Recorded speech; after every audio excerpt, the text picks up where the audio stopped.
Du Nexus. Alors, on choisit d'abord le premier paramètre qui est les encodeurs. Donc, par défaut, ils sont bien sur 10 000 pas. Donc, on peut se déplacer ici et remplacer les valeurs par rapport aux valeurs réelles de l'encodeur. Idem pour le second. Ensuite, on valide. Et là, on est OK. On sort. Ensuite, on va avoir les autres paramètres. Par défaut, l'altitude limite est fixée à 20 degrés. On peut la modifier, donc la réduire ou l'augmenter en fonction de l'objet, enfin de la limite d'objet qu'on souhaite pointer dans le ciel.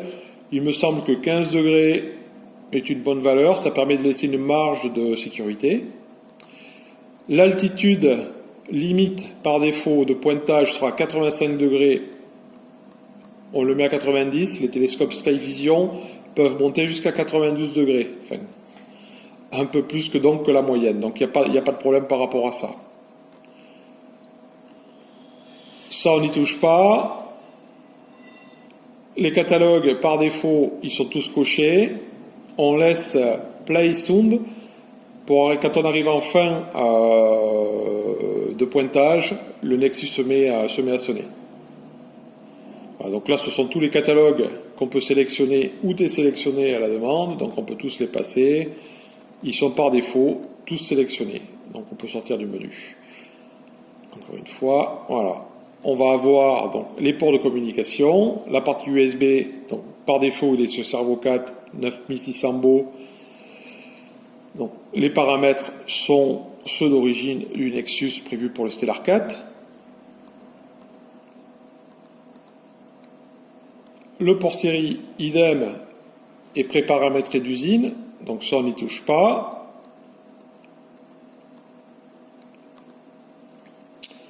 Le réglage de l'heure. Alors, donc, on va se mettre sur la bonne zone horaire. Donc ici, on est à plus 2 heures pour la France. Daylight Saving, c'est passage heure d'été, heure d'hiver, tout simplement. Donc, on l'active ou on l'active pas en fonction de ce qu'on souhaite faire. Donc, dans le cas présent, on peut l'activer. Voilà. GPS synchro, donc l'heure va se mettre automatiquement en place avec la synchronisation du GPS, y compris la date. On valide, on appuie sur OK. Voilà, on revient en arrière. Donc là, je suis donc à 16h45. Donc là, ça va pas. Il faut que je revienne donc sur les heures. Tac, tac. Je me mets. Donc là, je suis sur Wi-Fi. On va se remettre sur l'heure. Voilà. On va désactiver le Daylight Saving. Donc heure d'été, heure d'hiver. On va se mettre donc à l'heure d'été. OK. Hop. Voilà. On le valide.